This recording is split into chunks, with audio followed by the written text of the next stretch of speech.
Given the numerous challenges we face here and that we face around the globe, it's important that we swiftly confirm not just Mike Pompeo, but the president's nominees. Many of these positions still remain vacant because our colleagues across the aisle have frankly wasted hours and days obstructing the confirmation process. It's way beyond any normal way this has been approached. We're right now in the middle of a 30-hour debate. I don't see that many people debating. We had a big debate yesterday, at least time reserved at the assistance of the minority, and I think the debate was about 28 minutes out of the 20 hours between the time the nominee could have been voted on and would have gotten the same number of votes that they got almost 20 hours later after 28 minutes of debate, Mr. President. President Trump's nominees have faced 88 cloture votes. That's the time we're in now where you have a cloture vote, then you have this long period of time for theoretical debate that doesn't occur, have faced 28 cloture votes compared to 24 total cloture votes in the first entire 2 years of the 6 previous presidents combined. So an average of 4 cloture votes for those presidents in their first 2 years.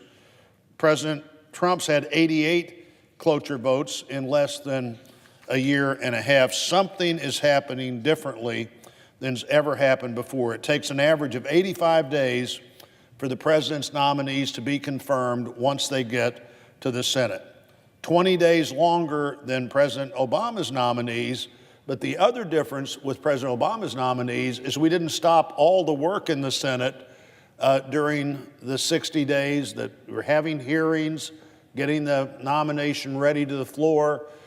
You didn't do exactly what we're doing right now, which says we're going to fully take advantage of every right the minority has to insist on debate. The only thing missing in that debate is the debate.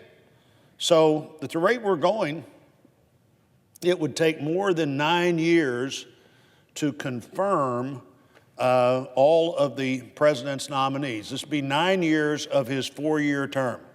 This would be longer than the president would have if he didn't nominate anybody else. This would be longer than the president would have if he was elected to 2 terms. It is unacceptable. It's ridiculous. It denies the president the counsel he needs of senior leaders, but it also denies the Senate the floor time it needs to deal with the issues.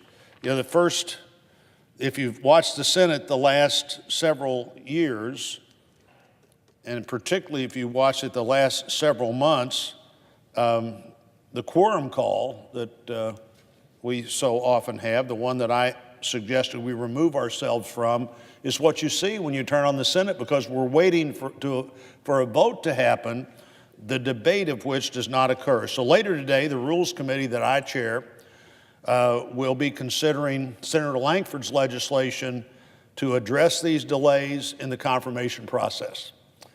All Senator Lankford's resolution does is to make permanent the same rules that Senate Democrats agreed to in 2013 when they were in the majority. And while they were in the majority, a majority of Republicans and Democrats all agreed that we would confirm President Obama's nominees with debate that more nearly met the likely debate for that office. Senator Lankford's resolution would simply reduce debate for most executive branch offices from 30 hours down to 8 hours, and from district judges from 30 hours to 2 hours. And by the way, we don't have to use those 2 hours or those 8 hours either. If there's no debate, we should always move to the vote, but at least the debate still has, the time still gives the minority the protection that traditionally they have had. But when you abuse the minority protections in the Senate, that's when those protections tend to go away. The resolution still would have 30 hours of debate for the Supreme Court, for circuit courts, that court of appeal from all the district courts, and for cabinet level nominees. We're not opposed to debating nominees that really get debated. I think the opposition here is we're opposed to not debating and using up time simply as a delay tactic where the result would be the same whether you voted in 30 minutes or 30 hours. Now remember, this is the same framework the Senate passed by a vote of 78 to 16 in 2013. 52 Democrats voted in favor of this exact same resolution in 2013, including the current minority leader. Senator Lankford's proposal would make that framework permanent. It would allow the Senate to expedite the confirmation process for the president's well-qualified nominees. It would also allow the Senate to get to the other work that the American people expect the Senate to do and have every reason to expect the Senate to do. And so today and tomorrow, we'll continue this process of waiting for the vote on the nominee to be Secretary of State. Again, a vote that prior to recent times would have occurred right after the report was out and members knew what they were going to do. And so hopefully we'll begin to look at these rules and our work more seriously.